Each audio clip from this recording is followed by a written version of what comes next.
kita kecewa nih. Andika suaranya, elektabilitasnya turun jauh, misalnya gitu kan. Kita curiga ada di dalam yang tidak melakukan pembusukan segala macam.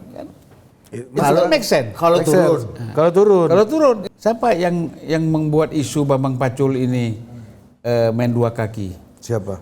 Enggak tahu kan tadi ada. Di media rame. Di media rame kan? Iya. Nah, siapa? Biasa kan yang ngomong-ngomong seperti itu kan ini Bambang Pacul dan Prasetyo Edy dianggap supaya kalau menang pun bukan karena dia. Iya. Kalau kalah dia yang salah. Iya, betul. Sekarang begini, tujuannya untuk apa?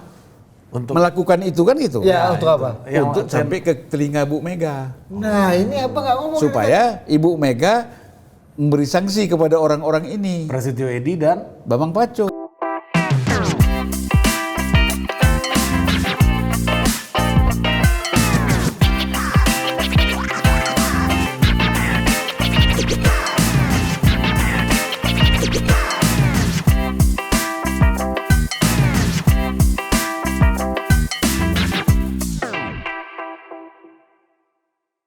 Oke, welcome to the acara TGBZ. apa? The Great Bang Zulfan. Ya. Udah kedatangan Bejet kita hari ini. BJ rindu juga. Udah lama kita nggak ketemu ya? RBJ kita rindu banget sama BJ. Ya. 1 bulan setengah ya? 1 bulan setengah, waduh. Kalau orang udah selesai hidupnya itu kan memang Iya. beda makom, Bos. Ketemunya Ceks Fabregas, Anaknya, istrinya. udah rangkul-rangkul lah Bang kuliah. Iya, udah. Cucunya siapa? Bagus. Tapi cucu gimana? Cucu tiri. Cucu tiri. Anaknya pun anak tiri. Oh. Iya, istrinya yang kandung. Abang ini yang abang nggak jelaskan sisilah ini ke kita kemarin Abang nih. main rangkul. Nasabnya abang nggak terangkan ke kita nasabnya ini, Iya. ya kan? Ya, apa? Gimana bisa ketemu abang di Stadion Como FC ini? Ya kita kan diundang sama Presiden Direktur Komo kan. Ya biasalah kalau di ruang PIV itu kita nggak usah diundang pun kalau kita beli tiket PIV pasti kita ketemu macam-macam orang kan. Iya betul. Dan orang sana kan selebriti di Eropa itu tidak seperti di sini kan. Di sini jaga diri apa minta selfie susah. Kalau di sana kan kalau kita udah ngobrol sama mereka selfie sama dia yang minta. Abang aja selebriti di Indonesia, abang selfie sama orang, abang pula yang post fotonya kan. Iya. Nah, itu kita. Itu kan pengaruh Eropa abang itu. Iya, ada penonton Unpacking Indonesia di sini, ya, di Istanbul. Ya kan? Betul lah abang posting. Kan harusnya dia posting abang kan. Bisa ketemu Jul Palidan gitu kan. Ya, kita Karena itu pengaruh Eropa. kita bantu juga mereka kan. Iya, kalau iya kan bangga juga kan. Apa susahnya bikin orang bangga ini kan? Iya, bikin orang senang. Iya, bikin orang senang. Tapi ada yang apa isunya dia hari ini? Apa lo tanya sama Bejet? Pikir dulu loh. Itu soal Gibran bikin apa itu. Oh enggak, itu kan udah dibahas lah. Dan sudah PDI gimana sudah PDI, dicabut kan? Bang PDI di tengah-tengah pilkada-pilkada yang agak battleground nih Bang. Karena Jawa Tengah, Jakarta ini battlegroundnya PDI untuk menunjukkan taringnya nih di masa. Ya kalau survei kan memang menunjukkan bahwa Pramono Anung itu lebih unggul dari Ridwan Kamil untuk di Jakarta. Kemudian juga termasuk siapa Andika juga Andy. lebih unggul ya. Tipis-tipis lah dengan si neck to neck lah. Jenderal Lutfi. sama Jenderal Lutfi. Tapi kan ini Jokowi belum turun di Jawa Tengah. Artinya belum menyatakan dukungan terbuka. Apaan udah makan bareng kemarin? Hah? Udah makan bareng, udah segala macam. Ya kalau makan kan biasa, belum konkret. Pak Prabowo malah ya udah rilis video kan. Pak Prabowo udah. Udah ada videonya. Dan kata Hasto, Pak Prabowo, pokoknya PDIP mengatakan bahwa apa yang disampaikan Pak Prabowo untuk dukung Lutfi dan Gus Yassin itu atas permintaan Jokowi. Oh bisa tahu ya Pak Hasto ini ya? Nah makanya, kan tadi kita udah pernah bahas ilmu gaib-gaib itu kan? Apa? Apa? Ini. Siapa? Hasto. Kenapa emang? Coba jelasin lagi Bang. Jangan. Susah banget nyarinya videonya sebelum-sebelumnya. Nggak usah. Ya, tapi Itu aja udah diedit sama dia kok. Di videonya udah nggak ada lagi. Mana orang abang yang kau yang bagian itu aja, kau Tita aja bagian itu. tapi gini ya, kalau saya lihat ya, ini yang riuh kan justru Andika ini kan sebenarnya Andika dan Pram startnya sama posisinya. Sama-sama mulai dari 1 digit. Sementara lawannya udah punya angka. Pak Jenderal Lutfi udah punya angka. Ridwan Kamil. Dan sudah lama bekerja ya. Ridwan Kamil juga punya angka.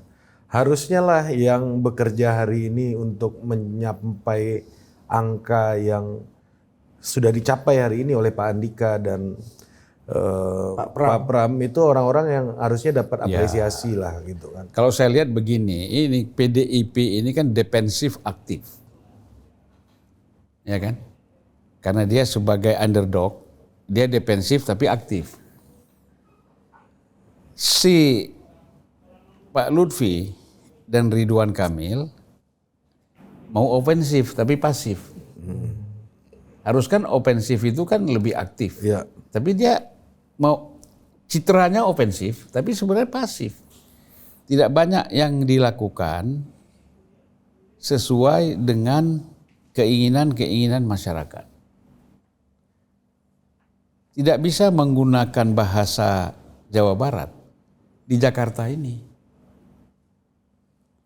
Kan kalau kita bicara di Jawa Barat itu kan banyak sekali hal-hal yang berlandaskan etika. Budaya-budaya itu masih ada. Jakarta ini udah nggak ada. Ya. Adapun kita mau pakai budaya si Pitung siapa dulu itu budaya Berkelahi semua itu. Kalau Jawa Tengah Pak Andika lebih cocok dengan kulturnya kan. Ya. Nah tapi ini Dit, kalau gue melihat isu di Jawa Tengah gitu ya, banyak di media sosial yang mempertanyakan komitmen Bambang Pacul di dalam pemenangan Andika gitu. Nah kalau menurut gue ya, pertama gue yang kita cukup sering berinteraksi sama Pak Bambang Pacul gitu ya, terutama dalam bulan-bulan terakhir ini. Pertama komitmennya adalah itu terlihat secara konkret gitu. Pertama mobil kampanyenya Pak Andika yang Rampur itu Pak Pacul yang persiapkan. Saya saksi gitu Bang. Dan saya pernah berfoto dengan mobil itu di komplek DPR. Dan ketika pendaftaran Pak Andika pakai warna hijau, Pak Endi pakainya warna merah gitu. Kendaraan taktis itu yang sampai sekarang dipakai untuk kampanye oleh Pak Andika itu Pak Pacul yang persiapkan gitu. Nah, itu sebagai ketua pemenangan pemilu ya. Sebagai ketua DPD. Jawa Tengah. Bukan ketua tim pemenangan. Ketua tim pemenangannya Dr. Umar Wahid. Nah ini ada cerita lagi nih Bang. Yang kedua,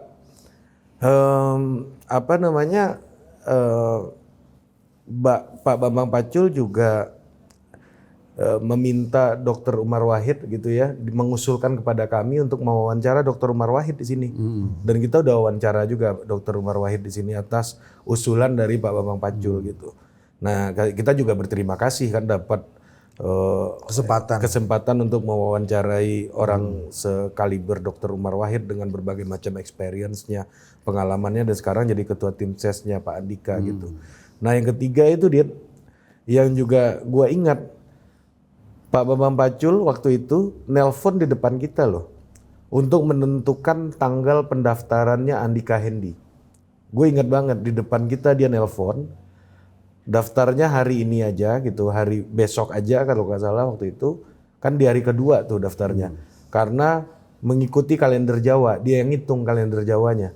Dia ambil almanak gitu kalender, dia hitung-hitung Bang. Jadi nggak mungkin dia ngitung-ngitung itu cari tanggal jelek kan nggak mungkin gitu kan. Nah ini juga hal yang dengan mata kepala sendiri juga saya lihat gitu. Dan tapi anehnya ini lagi-lagi ya, rame di media yang mengatakan bahwa Pak Bambang Pacul ini malah main dua kaki. Dugaan saya menganalisis nih, mungkin saya salah gitu, ini analisis bahwa ini adalah upaya karena surveinya naik. Saya cek di Jawa Tengah Bang, surveinya naik ini emang mesinnya PDI yang kerja. yang banyak yang kerja kata praktisi pemain-pemain di bawah nih ya. Ini memang lebih dominan mesinnya PDI yang bergerak gitu. Ini nggak mungkin kalau ketua DPD-nya main 2 kaki gitu dengan Tapi angka. kan kalau dia main 2 kaki juga pantas. Orang kakinya 2 kok. Iya. Nah, ini begitu Bang. Itu pertama kan. Di bawah itu mesinnya PDI yang bergerak. Ini kita udah cek di praktisi maupun yang mendukung Lutfi kita juga udah tanyakan gitu.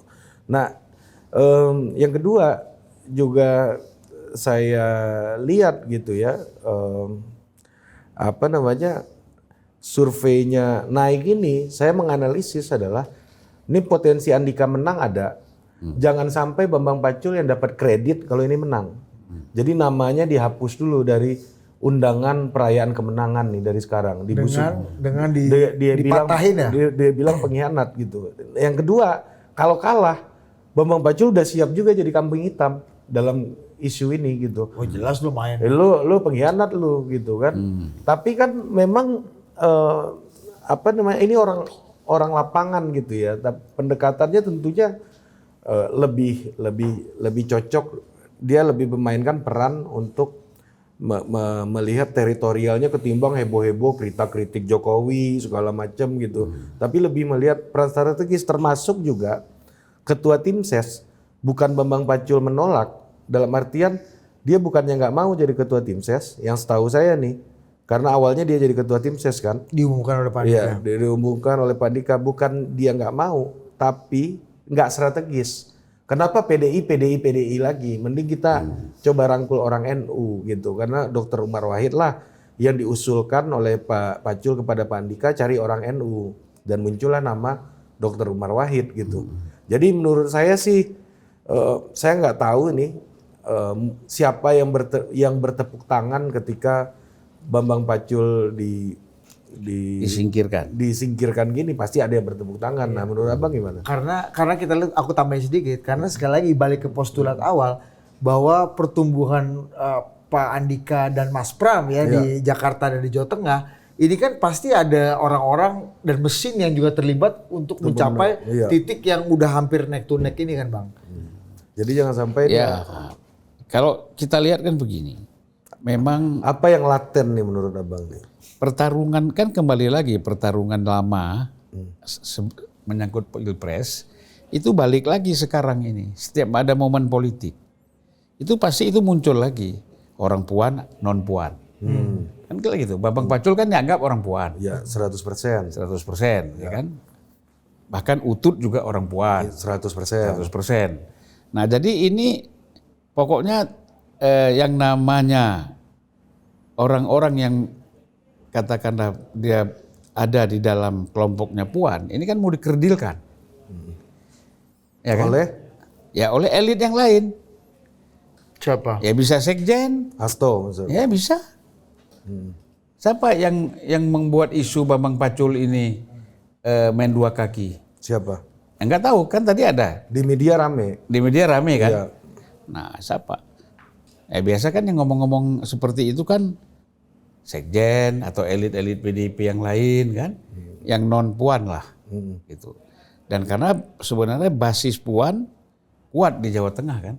Karena ini bukan hanya wajahnya Bang Pacul, tapi wajahnya Mbak Puan di Jawa Tengah. Iya. Dapilnya Mbak Puan, dapilnya Pak Utut, dapilnya Pak Bambang Pacul. Nah, jadi kalau kita lihat di sini, ini ada upaya-upaya mengkerdilkan ini, gitu loh.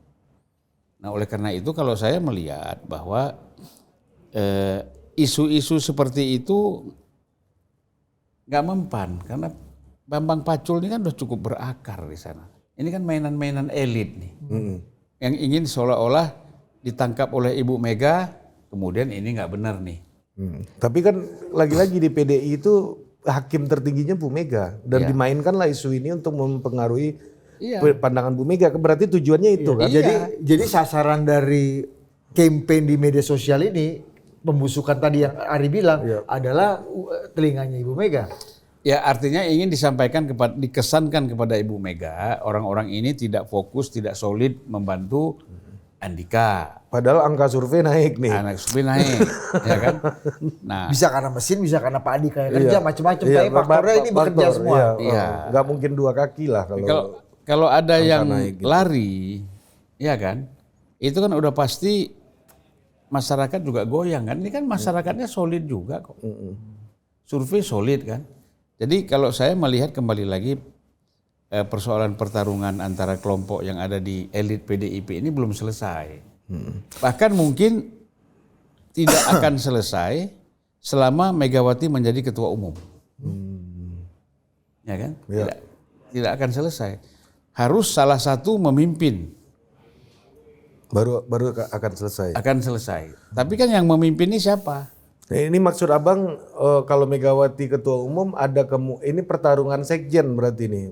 Apakah Hasto akan mengukir sejarah akan menjadi sekjen 3 kali atau ada orang lain yang akan menggantikan Hasto gitu? Kalau sekarang konteksnya kan kalau Megawati. dari segi kita bicara komunikasi politik, Hasto ini kan udah gagal. Ya.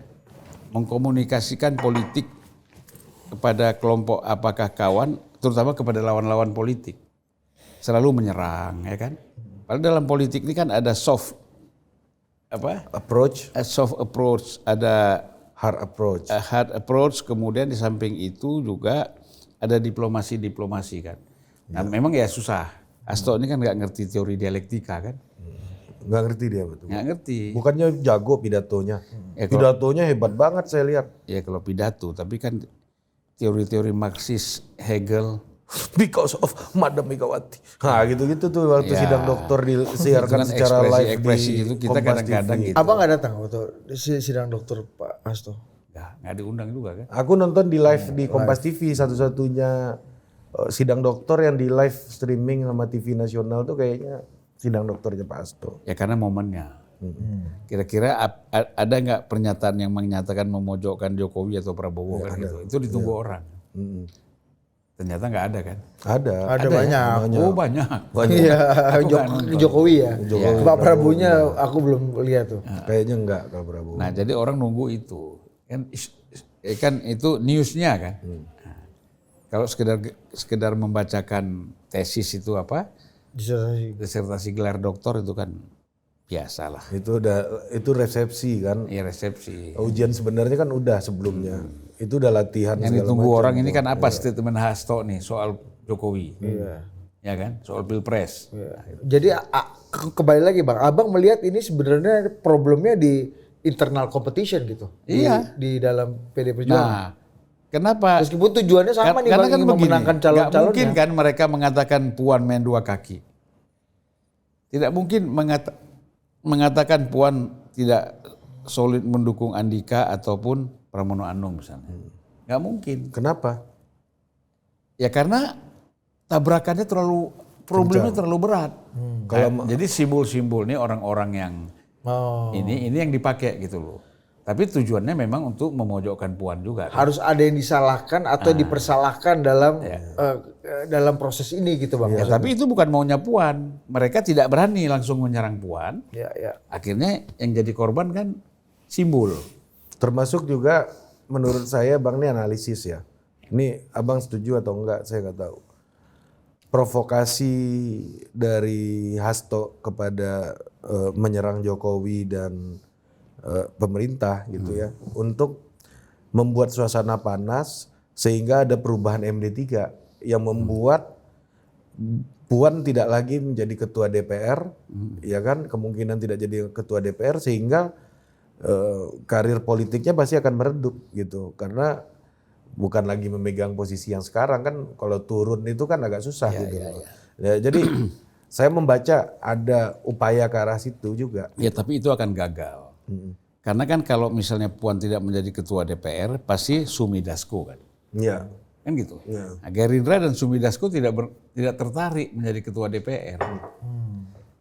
Ya, jadi kalau dia buat MD3 itu kan orang seperti Dasko itu udah nggak penting jabatan. Ya, dia beyond ya. Nah, apaan sih?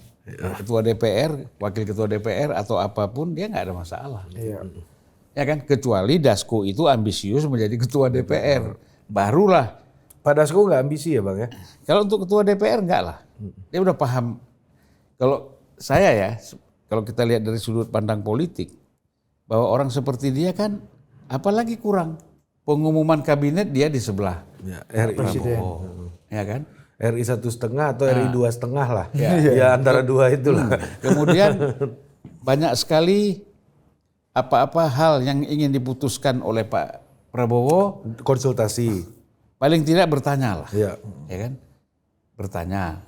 Atau sebaliknya masukan-masukan dari Mas Dasko ini didengarkan. Dan ngapain lagi dia menjadi ketua DPR?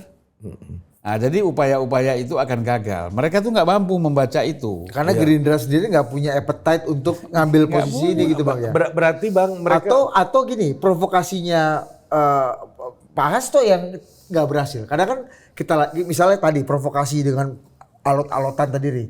Yang kedua kita lihat dengan kandidasi Anies Baswedan di DKI Jakarta ini kan juga bisa menyalakan alarm Pak Jokowi dan Pak Prabowo nih. Wah ini ada bahaya nih. Karena kita tahu promotor kelompok-kelompok yang menjadi promotor utama di PD Perjuangan terkait dengan maksudnya Mas Budi Anies gini kan Bang, ini. mestinya Budi gini Bang. Salah satu skenario provokasinya Hasto kepada Pak Jokowi dan Pak Prabowo adalah dengan memajukan Anies Baswedan di DKI dan itu gagal gitu. Nah kalau itu berhasil mungkin alarm MD3 itu bisa jadi nyala lagi gitu. Gimana menurut Abang? Ya bisa jadi karena kan memang ada bobot politiknya, ya kan? Kalau sekarang kan nggak ada, karena tidak berminat. Ngapain kamu dorong saya nggak berminat. Iya, betul. Nah jadi menurut saya ini memang gagal di dalam membaca. Oh ini kegagalan membaca ya? Membaca situasi. Jadi Ibu Mega janganlah banyak dikelilingi oleh orang-orang yang sudah gagal ini, ya kan? Harus segera menggantikan orang-orang yang fresh.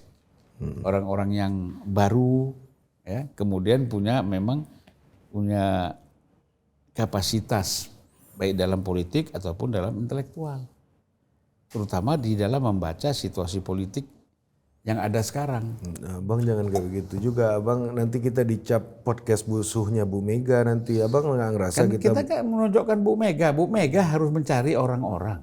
Iya, gimana kita ini ya kan, Abang deklarasi Mega 24 tuh di sini kan. Iya dong. Sekjen aku pula nih. Iya, sekjen baru 2 hari langsung kena pecat pula kita kan ya. Udah diundang jadi pembicara dia. Iya. Langsung kena pecat pula sama Abang nih kan. Minggu depannya Ganjar dideklarasikan. Bukan dipecat, Apa? bubar sendiri. Iya. Tapi menurut Abang memang speknya sosok seperti Mas Hasto dan orang-orang yang ada di sekeliling Bu Mega sekarang yang motor utama DPP ini kompatibel apa enggak dengan situasi dan kebutuhan PDI saat ini? Ada yang kompatibel, ada yang tidak. Iya kan? Artinya misalnya orang-orang seperti siapa? Adian misalnya. Ini kan udah mulai paham dia. Tadi gas kencang, sekarang dia mulai paham kan gitu. Ya. Nah, harusnya Masinton tapi udah sibuk pula dia di Pilkada. Mantap Abang ini. Dia maju pilkada di mana, spanduknya di Medan kan. Kemarin katanya banting pistol pula di meja. Hah? Banting pistol pula di meja. Masa nggak tahu aku. Ada coy, buka di TikTok. Masinton banting meja. Iya. Iya, dia mah di mana-mana Bang. Sakti ya Bang ini. Udah. Terus Nah, jadi banyak sekali orang-orang kan tinggal sekarang Deddy Sitorus kan, yang masih vokal, yang masih terus menyerang. Tapi nggak apa-apa lah, ada sisa-sisa satu kan nggak apa-apa. Laskar kan, sisa laskar kan nggak ada masalah gitu. Ya, mesti ada. Jangan sampai semua laskar ini tiarap. Ada satu yang ngomong-ngomong terus. Ya, tapi menurut saya memang Ibu Mega memang harus melakukan satu, bukan evaluasi ya. Kalau evaluasi itu terlalu soft. Memang ini harus dibongkar, revitalisasi. Ya kan? Revitalisasi elit-elit PDIP ini. Ngomong udah banyak salah, panik. Misalnya, masa Prabowo mendukung siapa? Gus Yassin ya, dan Pak Lutfi itu dibilang itu atas permintaannya Jokowi. Gila apa nih presiden rendah banget ngomong gini aja harus disuruh sama Jokowi kan. Nah ini kan tidak, kalau kita melihat kan kepanikan. Padahal kan itu surat rekomnya udah diteken Pak Prabowo kan. Iya. Tanda tangan dukungan. Itu udah lebih dari video dukungan tuh ya kan, Bang? Ya itulah, jadi menurut saya di partai kalau masih ada elit-elit seperti ini membahayakan buat partai. Bahayanya apa Bang? Ya bahayanya kan feedbacknya itu jadi negatif, ya kan? Kok begini gitu loh. Masa nggak ada peredaan ketegangan, masih mau nyerang terus gitu kan? Ini kan karena nggak ada momen aja. Kalau ada momen hidup lagi dia. Iya. Tapi Dan kan, eksistensi Hasto dan kawan-kawan ini memang harus menghidupkan terus ini bara api ini ya. bara api ini, permusuhan antara Bu Mega dengan Jokowi. Itu harus dihidupkan terus. Kalau enggak, Nggak ada lagi dia tenggelam. Termasuk beberapa kalau yang kita dengar pada pengakuan juga pertemuan Bu Mega dengan Pak Prabowo yang direncanakan beberapa kali itu juga miss karena ada halangan-halangan yang seperti tadi apa bilang. Enggak, Dari kalau saya dalam. enggak ada. Bu Mega ini begini. Kalau kita tahu karakter Bu Mega, kalau dia mau ketemu aja. Enggak ada yang bisa menghalang.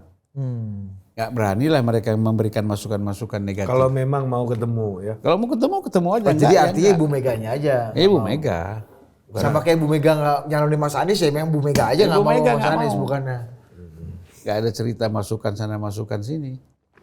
Misalnya sama dengan waktu Bu Mega mencalonkan Airin kan.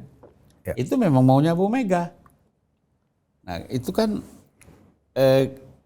dia nggak bisa lah diatur untuk mengambil satu keputusan atas ada keterpaksaan karena masukan-masukan dari orang lain. Dia akan ambil masukan diterima, tapi keputusan tetap ada di tangan dia. Saya kira Bu Mega ini masih menunggu beberapa bulan lah.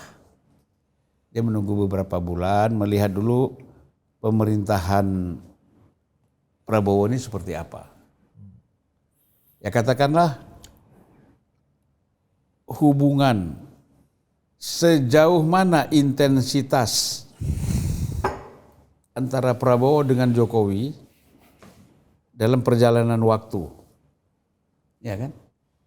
Oke, pada awalnya sebelum Pilpres itu sangat dekat. Saat pelantikan masih dekat. Harapannya kan dalam perjalanan waktu ini semakin renggang. Ya. Nah di situ kan di sela-sela kerenggangan itu PDIP mau masuk kan, gitu. Nah sekarang apakah bisa terjadi keretakan antara Pak Jokowi dengan Prabowo? Menurut saya itu sulit. Karena ya kan Prabowo ini kan tahu sendiri orang yang jasa kecil aja jadi menteri, ya dong. Kita kadang-kadang nggak lihat apa jasa orang ini tiba-tiba jadi menteri. Terus di tikungan akhir baru gabung jadi menteri. Sedangkan Pak Jokowi yang terus terang kita katakan yang menentukan Prabowo menang. Itu saya yakin tuh nggak ada Jokowi nggak menang Prabowo. Ya kan masa terus di tengah jalan mereka pecah tuh nggak mungkin. Artinya kalau orang melihat karakternya Prabowo, Nggak mungkin. tidak mungkin ada keretakan yang diharapkan oleh lawan-lawan politiknya agar Jokowi dengan Prabowo. Tapi saya agak beda sama Bang. Ya mungkin ada keretakan tapi sumbernya di Pak Jokowi atau di Pak Prabowo sendiri. Kalaupun akan retak. Bagaimana mereka tuh soal kecil aja jarum jatuh aja mereka ketemu dulu kok. Iya maksudku itu. Sumbernya ada di mereka, bukan dari faktor-faktor dari eksternal. Bukan faktor-faktor dari eksternal. Nah, tapi kan kemungkinan itu kecil. Ya itu maksudku. Ya, kalaupun ada, Bukan karena dari luar. dari luar, tapi di antara mereka sendiri ada kepentingan yang nggak ketemu. Misalnya, misalnya, ini analisisku nih, Pak Jokowi mau jadi ketua umum partai, karena ada kepentingan partainya Pak Jokowi, ada kepentingan partainya Pak Prabowo yang belum tentu sama, karena mereka kompetitor sebagai partai politik gitu, sebagai ketua partai politik itu akan mungkin mereka retak. Kalau menurutku Ini kapan nih? Enggak, nanti ke depan atau Nggak kapanpun mungkin lah. lagi lah Jokowi jadi ketua umum partai. Misal. Siapa pula yang mau pilih dia? Ya kan waktu itu beberapa orang kan sempat menggadang-gadang Pak Jokowi ambil partai, Pak paling Jokowi ganti ambil kayak partai. ya, kan ini bicara ke depan. Iya ke depan misal, ini kalau contohku nih. Ganti contoh. Kaisang masa Bapak Bang ganti kemarin anak. aja. Contoh tiba-tiba Gibran maju pilpres misalnya, ya itu pasti akan pecah itu loh maksudku. Jadi sumbernya ada di kepentingan mereka berdua aja gitu. Provokasi dari luar Ya mereka bisa berdua. jadi kemungkinan tidak pecah. Kata Prabowo bisa mengatakan silakanlah kita dukung Gibran sama-sama. Prabowo ini begini, kenapa dia ini sampai 3 kali dan bahkan 4 kali maju pilpres? Buat Prabowo memang ada ide, visi, gagasan dan segala macam, ya kan? Tetapi dengan dia sudah terpilih menjadi presiden 1 periode aja dia cukup, gitu loh. Itu kata siapa tuh? Hah? Dia 1 kali, bahkan pernah dari kalangan terdekatnya bilang Prabowo tuh ingin 1 hari aja jadi presiden nggak apa-apa. Oh ini apa ini analogi aja Bang. Ya analoginya. Ya pokoknya udah jadi presiden udah Accomplish hidupnya udah ini ya paripurna lah. Istilahnya Budi kan bilang, buat Cak Imin itu nggak penting menang, yang penting sudah ada di kertas suara, ada capres, cawapres. Ngalahin pamannya. ya kalian Gus Dur. Karena pamannya nggak pernah ada di kertas suara. Iya. Ya kan? Itu. Jadi balik lagi ke soal PDI, Bang. Ya berarti ini Abang yakin betul kalau ini saya bilang bukan busuk membusukkan, tapi kita lebih netral menyebutnya kompetisi. Ini nggak akan selesai sampai Bu Mega menyerahkan ke siapa penerus ketua umumnya. Karena kan sekarang kan balance kan dirasakan balance. Kelompok Puan dengan kelompok non Puan ini di dalam elit PDIP ini kan balance. Nah kalau balance ini kan susah. Sama kuat ya. Sama kuat. Tapi kalau misalnya satu sudah muncul sebagai leader, sebagai pemimpin, Kompetisi selesai. selesai. Tapi Tinggal tanya kau mau ikut atau mau keluar. Nah menurut Abang nih ke depan dengan situasi hari ini kalau Abang lihat Pak Hasto ini mungkin jadi sekjen lagi nggak? Saya kira enggak ya. Ada orang yang ini harus diambil orang yang lebih soft lah. Karena kebutuhan Ya, kebutuhan ke depan tuh harus lebih soft. Ya kan? Jadi ya masih ada orang seperti Ganjar misalnya. Ya kan? Ahmad Basarah. Ahmad Basarah apalagi, lebih bagus lagi kan? Pramono Anung bisa jadi lagi sekjen lagi. Enggak lah. Itu Hasto aja bisa 2 kali. Ya, Masa tapi kan Pramono Anung enggak? Pram kan sudah sempat keluar jadi menteri. Ya kan? Apalagi Apalagi kalau gubernur terpilih nanti masih jauh kalau Pram itu. Tapi saya kira Ganjar juga masih pantas sama Ahmad Basarah. Ya, 2 orang ini. Ini yang menurut Abang lebih kompatibel dengan Ya, kebutuhan tapi sekarang. Ahmad Basarah itu lebih mungkin. Hmm. Karena memang dia terlibat intens di dalam PDIP. Kalau Ganjar kan tidak dalam struktur sebenarnya. Udah masuk sekarang Bang. Sekarang iyalah, tapi kan harus belajar lagi mengenal permainan partai politik ini kan nggak gampang. Dulu bukan wasekjen ya Mas Ganjar ya? Iya, nggak tahu. Iya. Tapi udah lama. 2009 Ya, tapi kan 10 tahun, Iya betul. bahkan 11 tahun, Lu setahun nggak podcast aja gagap lu. Iya, ya gagap. Ya kan nyebut nama orang Salah pula. Salah pula. Opening salah pula tadi kan. Ya, Abang udah sebulan nggak sini aja bingung duduk gimana cara masangnya mic-nya. Iya, pakai komo. tapi kan kita tetap podcast kan di luar negeri. Yoi. Nah, balik lagi tadi Ahmad Basarah menurut Abang Ahmad Ganjar Basarah. ya. Ahmad Basarah itu menurut saya orang yang sudah memahami tipologi politiknya PDIP. Apa tipologi? Bukan tipu. Tipe. Type-nya, Tipe. tipologinya salah ya tipologi. Tipologi. Jangan pleset U. O aja. Ya. Aku nggak- Tipologi. Kau yang bilang U tadi, aku bilang O. Inilah kadang-kadang. Oh itu kalau 2 jadi U Bang. Oh iya. My Bu. Iya, My Wahyu. Ya, makanya kayak total politik tuh digabung U tuh nggak boleh. Ya, Jadi, total. Jadi total politik. Tipologi. Iya. Ya kan? Nah, jadi kalau kita lihat Ahmad Basarah itu sudah paham, dia lama dengan Pak Taufik. Lama dengan Bu Mega, berinteraksi dengan banyak Elit. elit. Dan dia the real nationalism. Secara ideologi dia Dia ini real. tradisi dan ini ya Bang ya. Ya real dia. Ganjar itu real nasional. Kalau Hasto kan belum tentu. Kenapa? Ya Hasto kan begini, Baru lagi nih. bukan kan begini.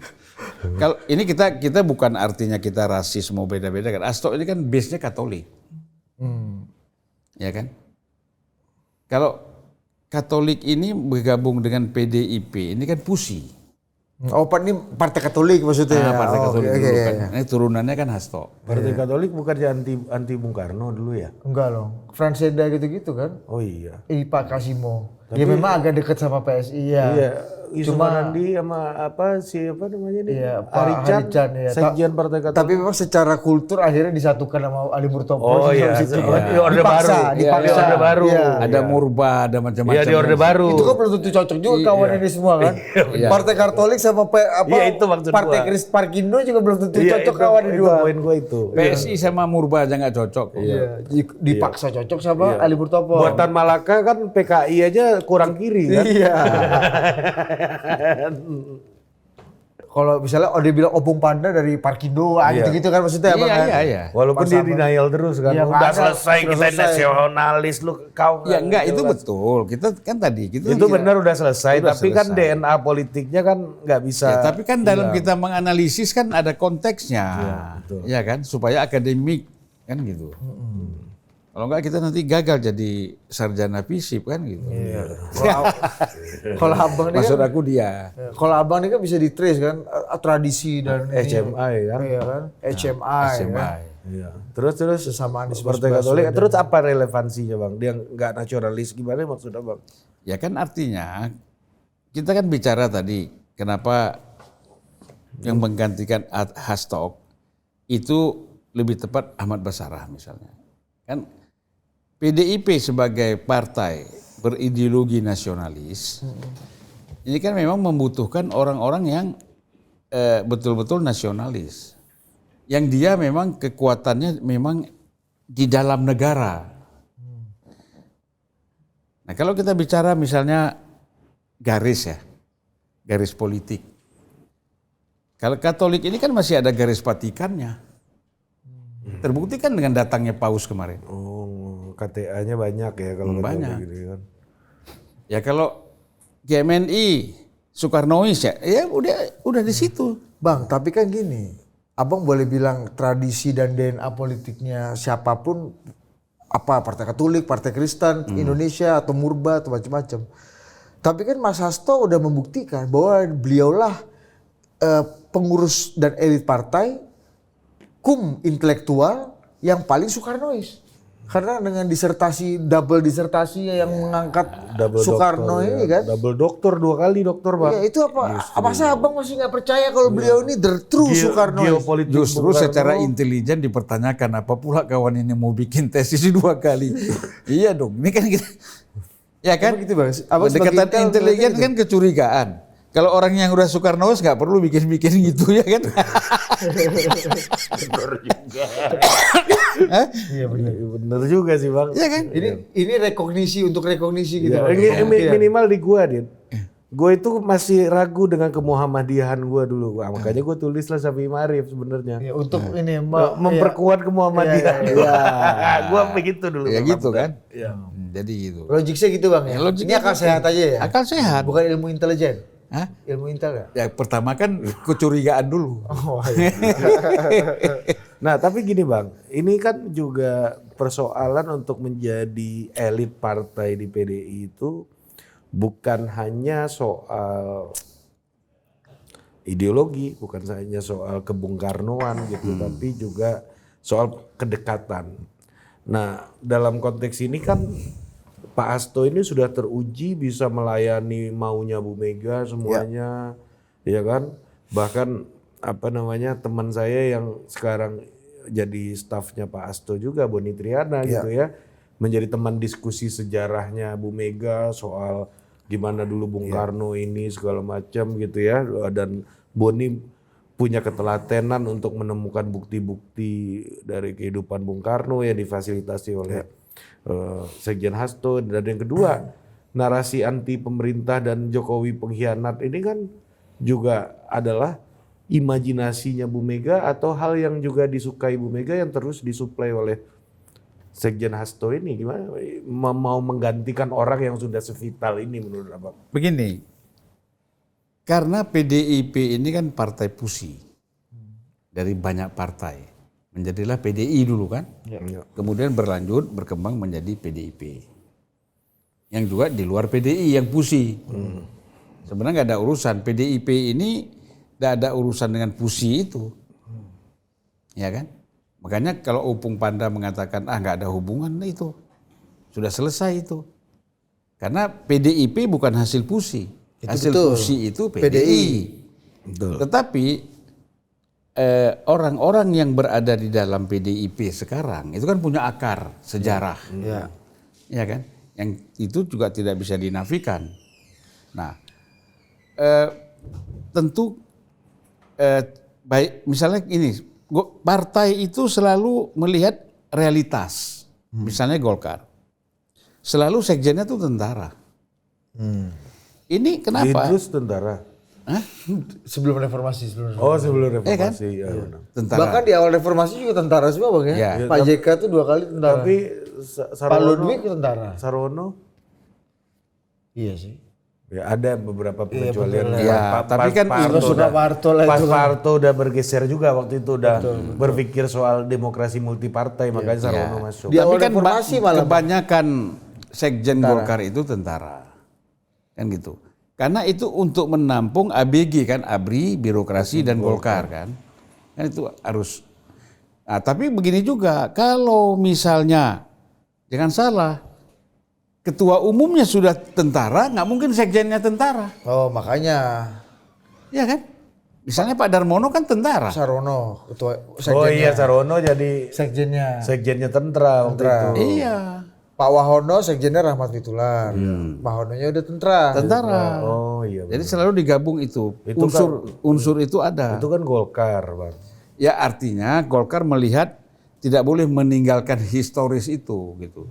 Nah PDIP juga tidak boleh meninggalkan historis. Ada Katolik, ada Parkindo, Ada Murba. ada Murba. Walaupun Murba PNI. kan, Hah? PNI.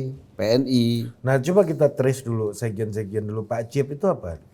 nasionalis, PNI. PNI, Oh, PNI. Oke, setelah Pak Cip siapa lagi? Pram.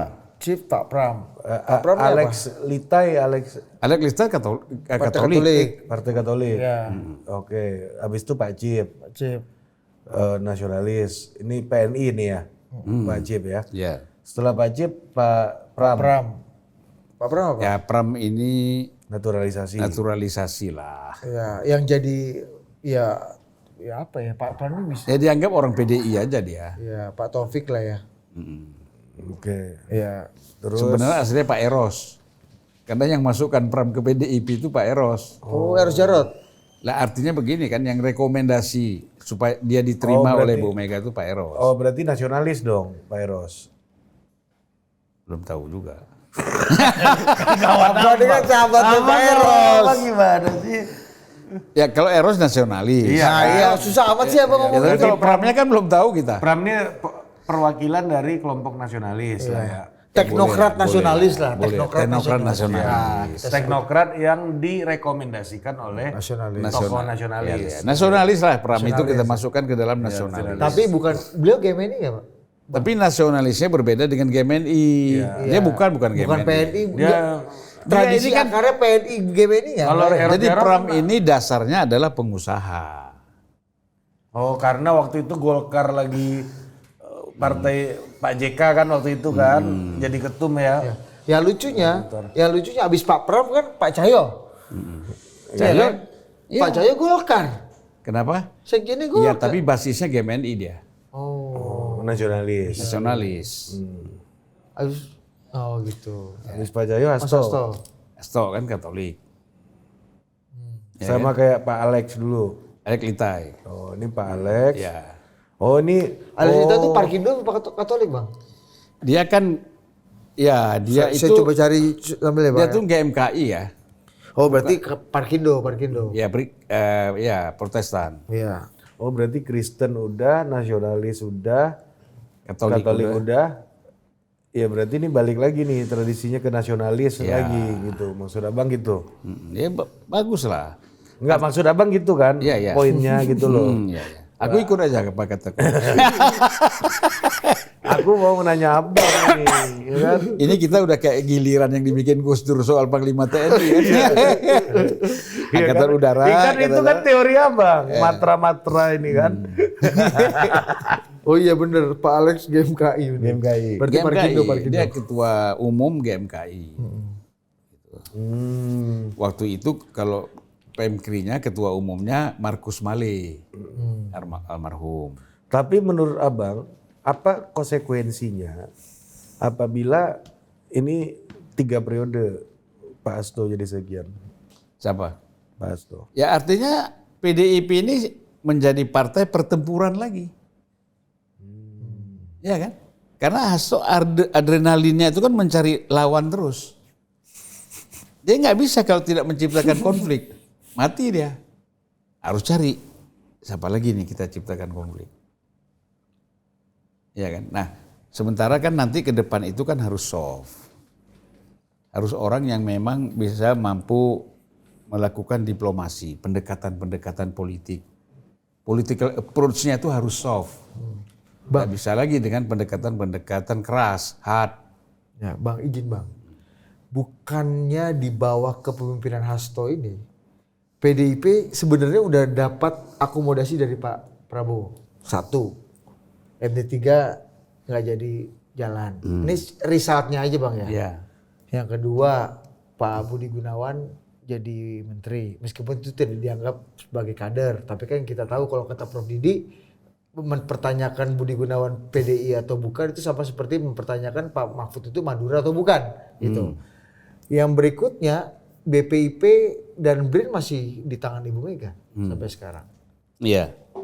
Artinya kan meskipun Mas Hasto yang sekeras itu pun tetap Pak Prabowo bisa akomodasi. Ya, ini kan karena wisdomnya Pak Prabowo, gak ada hubungannya dengan Hasto ini. Ini kan wisdomnya Pak Prabowo. Ya kan? Bagaimana misalnya orang berpikir ingin bersatu dengan PDIP katakanlah dengan Bu Mega, tapi dia ketua BRIN-nya dicopot. Ini kan udah jelas ini mengurangi. Terus Budi Gunawan juga diajak, itu kan dalam konteks approach politik tadi. Ya kan Hasto mengatakan, ya betul Hasto itu kan satu hal yang aneh menyatakan Budi Gunawan bukan kader PDIP. Padahal nggak ada yang tanya. Siapa pula yang tanya kau ini dia kader atau tidak? Ya kan? Ini kan sama dengan tukang jual obat. Yang ditanyakan apakah ini perwakilan PDI kan gitu kan, bukan kader PDI. Kalau kader pasti bukan ya kan. Katakan aja PDI memang tidak mengendorse dia untuk menjadi Menko Polhukam. Menko Ya kan tinggal bilang kayak gitu aja. Apa urusannya dengan kader? Jadi kalau ber-KTA jangan-jangan Bu Mega juga nggak ada KTA-nya kan? Ada nggak KTA? Ya harus ada lah. Nggak tahu. ya kalau nggak ada pun siapa yang mau mempersoalkan. Iya makanya kayak Ratu Inggris bos. Ratu Inggris kan nggak punya paspor. Iya. Mukanya aja kan kemana-mana itu kan. Iya, stempel ini. Iya. Wajar ya. Face recognition. Donald Trump juga nggak punya paspor. Punya Bang. Oh, punya ya? Punya. Punya. Kan kalau Saingan sama abang tuh, paspor Schengen ini banyak cap Schengen. Bukan. ini. Donald Trump itu dia paspornya satu aja untuk satu negara. Cina. Karena ke negara lain dia nggak perlu paspor. Masa Donald Trump presiden nanya paspornya mana? ya tetap dia harus punya paspor dong Bang. Sebagai pribadi. Warga negara Bang. Kalau Ratu Inggris kan bukan warga dia. Ratu. Sama juga warga lah ini kadang-kadang. Enggak kan dia ratu Bang. Beda. Jelas ini percakapan apa sih? Sama Ratu Inggris ini berdebat punya paspor, siapa yang punya paspor, siapa yang Itu enggak. anak gue yang ngasih tahu. Ratu Inggris nggak punya paspor ayah. Sama seperti gue juga tahu dari Vienna, negara paling bahagia di dunia adalah Oman. Oman, sederhana. Sederhana. Sederhana tapi kaya. Kaya. Iya. Kayak Pak Jokowi lah. Kayak Bang Julfan. Karena Sultan Gobus itu kan, Sultan Gobus ya. Iya kalau kata Gus Romi ini apa Sumaker.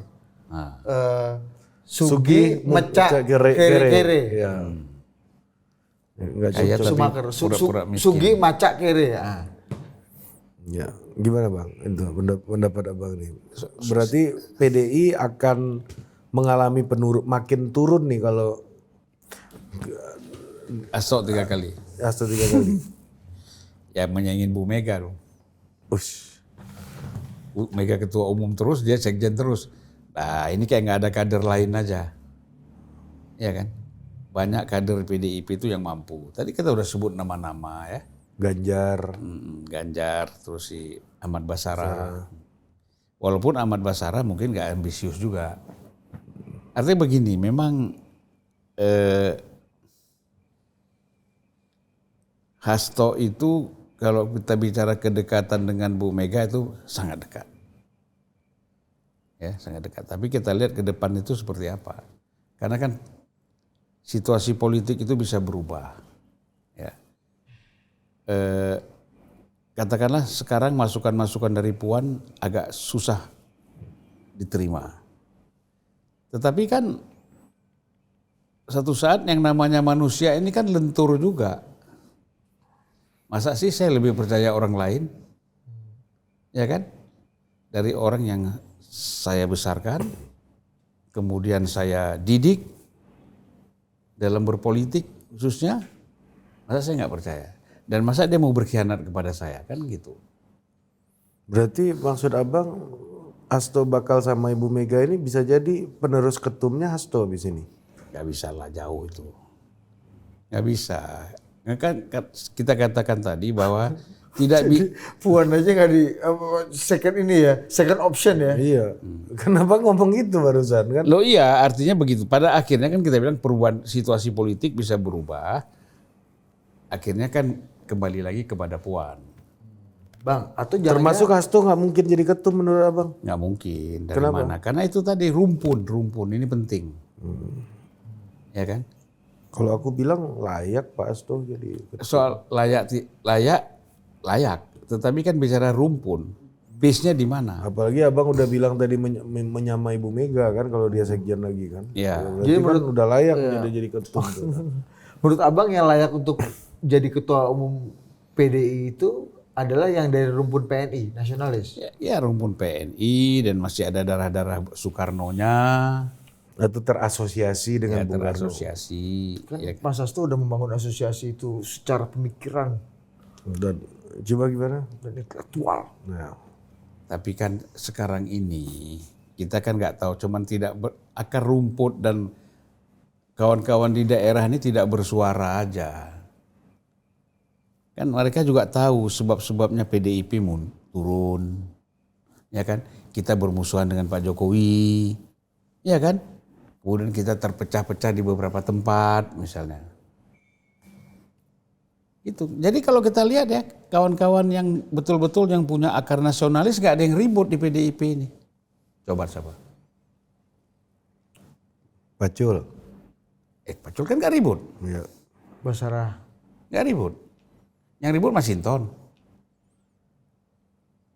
Iya kan? Masinton itu apa basisnya? Ya kan protes. Kalau kita bicara dari segi agama kan Protestan. Apa forkot apa dia dulu? Ya lah itu kan aktivis. Dari aktivis kan, bukan GMNI juga. Bukan. Bukan. Ya kan? Nah Itu ya bukan nasionalis. bukan Dan dari bukan situ. GMKI, bukan GMKI juga. Bukan GMKI. Dia Kiri aja, kiri aja. dia Perlawanan aktivis perlawanan, lah, ya. aktivis perlawanan Orde Baru lah. Iya. Kemudian di Pak Taufik OPD. senang. Iya, bener juga ya Bang bilang ya. Yang nasionalis tuh lebih kalem ya, lebih akomodatif, lebih kolaboratif ya orang-orangnya ya. Nggak ada. Siapa ya kelompok Adian juga, Bang Adian juga bukan dari rumpun kalangan itu ya. rumpun Bang Deddy nasionalis. juga bukan dari rumpun itu ya. Iya, bukan. Siapa lagi ya? Iya nggak ada, memang benar kata Iya, Bang bener tadi. juga ya. Dari rumpun nasionalis. The origin of PDI-nya justru lebih cool ya Bang ya. Misalnya Bang Basara, Arif Wibowo gitu-gitu Termasuk Mas Ganjar juga cool kan? Iya benar. Masa sih? Iya, Ya kan Sekarang. iya. Enggak dari dulu juga cool kan Mas cool Ganjar. dia, cool nggak ada. Pak Utut cool. Siapa lagi ya DPP ya? Iya. Mas Ganjar tuh hitungannya sebagai pejabat PDI dulu zaman-zaman kita kuliah itu kan ngelihatnya kita simpatis tuh. Iya, betul. iya. Waktu dia masih anggota Komisi Iya, 2. Komisi DPR. 2, betul. Pokoknya pakai undang-undang politik tuh mukanya Ganjar Pranowo. Tiap malam kita nonton dia di TV dulu. Siapa lagi nih? Ferry Baldan ya. Iya, Golkar kan Iya, pemain. Kang kan. Agun Gunanjar tuh udah itu tuh. Kawan-kawan abang Arif semua Wibowo. tuh, iya kan. Kawan-kawan abang semua itu kan. Ade. Iya. Adik-adik lah. Iya, jadi iya benar Ganjar kan gimana pun memang masih punya basis Coba gua nasionalis buka kan. DPP ya.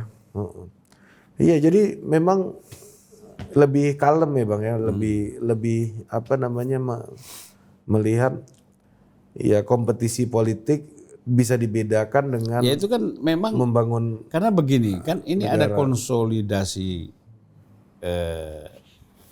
tradisi, juga ada konsolidasi politik antara kader-kader muda nasionalis dengan senior-seniornya. Iya.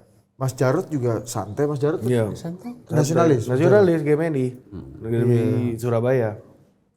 Ripka Ciptani. Aku bangga jadi anak PKI bukunya kan. Dia jelas bukan GMNI. Iya bukan. Tapi santai lah Mbak Ning nih kan. Iya. Ini aku lagi lihat nih Bang. Iya ya. Iya PDI yang kenceng-kenceng bukan dari rumpun nasionalis Tut benar. Arif. Iya benar. Arif Wibowo kan Kalem GMNI. banget kan. Oli Dondo Kambe. Gak tahu gua. Slow lah Bang Iya, Oli tapi slow slow. ya kan Tapi pasti. slow. Iya benar. Iya. Betul Betul juga Abang nih rumpun Iya, ini ya. Abang canggih banget. Canggih Abang. banget. Perspektif Abang nih menganalisa ini. Dewa Bang. Ya, ini kan kita belajar sosiologi dari Ari. Iya. Ini yang laten dan manifest ini bisa langsung Abang petakan aku lihat kan. Emang kasih dulu cerita tipu Aceh dulu. Aceh itu sering kena tipu. Jadi nggak ada lagi tipunya. Kalau gitu Fir'aun penutup Fir'aun. Udah lama kangen kita dengar cerita Fir'aun Abang. Udahlah, Fir'aun kalau boleh diedit itu Quran itu, kita edit. Karena lebih banyak Fir'aun tuh berkeliaran sekarang daripada dulu. Karena Fir'aun itu kan sifat, karakter. Ya kan? Nama-nama Fir'aun itu kan banyak. Nanti kita bahas khusus lah kapan kita Jadi diskusi tentang kesimpulan Abang melihat skema PDI Perjuangan di pilkada ada kemudian ada rivalitas internal yang membawa-bawa ada ini geng kompromis, ada geng perlawanan. Iya kan gitu-gitu. logikanya harusnya kalau Andika naik kan diapresiasi dong yang yang kerja. Iya. Akan angkanya Itu naik. lu lebih percaya itu dari dalam nih, bukan dari luar. Apanya? Hembusan itu. Dari luar lah. Dari dalam lah. Orang luar pedulinya angkanya. Kan sebenarnya Andika. logika politiknya begini. Kita kecewa nih. Andika suaranya, elektabilitasnya turun jauh. Misalnya gitu kan. Kita curiga ada di dalam yang tidak Melakukan pembusukan segala macam. Kan? Kalau make sense. Kalau turun. Kalau turun. Kalau turun, Ini naik. tapi ada kecurigaan, kan lucu. Ini teaser. Iya. Iya kan? Masa Ini Abang dari tadi nggak ngomongin ini nih, lucunya tadi nih. Iya. Iya Abang dia luput nih lucu nih tadi. lah iya. Naik tapi dipersoalkan. Ya harusnya Ketika turun, harusnya Bambang Pacul dapat sertifikat tuh ya. Iya dong. Dapat plakat. Dapat plakat, dapat penghormatan. Dari 1 digit nih kan. iya. Bang Pacul dan Prasetyo Edy. Iya Di Jakarta. DKI kan? Iya Prasetyo. Iya kan? Komandannya kan Ompres kan? Iya. Dua-dua tuh harus dikasih bintang. Ini dua-dua ini kena tackle dua-duanya. Nah, berarti ini ada Iya nggak sih? memang, Iya, bener. OP kan sini OP. Jakarta kan? ini ada sesuatu yang Di salah. pause. Di pause.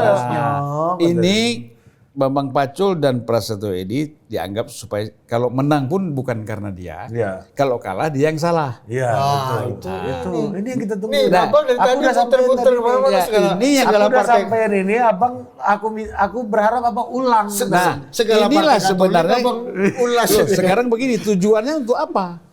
Untuk Melakukan itu kan gitu. Ya, untuk apa? Untuk sampai ke telinga Bu Mega. Nah, ini Abang nggak ngomong. Supaya Ibu Mega memberi sanksi kepada orang-orang ini. Prasetyo Edy dan Bambang Pacul. Kalau menang tidak dapat tepuk tangan, kalau salah semua Wah, tunjuk ke makin parah. dikambing hitamkan. Dikambing hitamkan. Kambing putih, kambing coklat, kambing congek pun dia masuk kan semua kambing ini kan. apa tujuannya dilakukan seperti itu, Bang? Ya supaya kan tadi udah saya jelaskan kan, supaya melemahkan kekuatan Puan di dalam PDIP. Dan artinya serangan terhadap Pak Prabowo dan serangan terhadap Bambang Pacul ini akan berlanjut terus sampai Bu Mega Tidak ketua umum lagi. Oke, Pak Prabowo. serangan Prasetyo, kepada Pak Prasetyo. Prabowo, Oh, serangan kepada Pak Jokowi, ya kan, dan serangan kepada Bambang Pacul akan berlanjut sampai Bu Mega tidak ketua umum lagi. Nah, satu lagi nih, Dit, gue sebagai penutup dari gue nih. Juga orang banyak juga dikait-kaitkan nih Bang, Bambang Pacul nggak komit dukung Ganjar di Jawa Tengah waktu Pilpres. 2 kaki juga katanya. Cuma gini, yang perlu orang tahu kan Bambang Pacul ini kan orang yang besar di DPR. Abang kan besar di DPR. Kalau di DPR itu kan nggak bisa musuh-musuh amat, iya kan? Tapi kalau bisa kawan-kawan banget sama orang kan? Kan logika orang di Bahkan DPR kayak gitu. menurut saya nggak ada musuh. Iya, harusnya nggak ada musuh. Ini logika orang di DPR. Itu satu. Jadi memang tidak pakai wajah konfrontatif ya. Memang modelnya nggak Ya konfrontatif. bagaimana setiap hari ketemu merokok bareng, Iya, itu satu. makan bareng, ya kan? Saya tahu itu Bambang Pacul ngeluarin itu belasan sampai puluhan miliar untuk satu acara buat Ganjar pidato live di berbagai macam TV nasional. Kalau ukurannya itu tegak lurus dan total itu hadir, ya jangan lo harapkan orang level Bambang Pacul debat-debat di media atau ribut-ribut di medsos. Bukan itu makomnya gitu, dengan pengalaman politiknya yang panjang gitu ya, apalagi dia di DPR gitu. Cuma kalau dukung total itu adalah mengeluarkan sumber daya dan resources, dukungan yang seperti uang, logistik gitu, dan kemeriahan. Dia udah lakukan menurut saya lebih daripada, ya nggak kurang banyak juga sama yang ngoceh-ngoceh gitu. Nah, ini pengalaman kami gitu ya.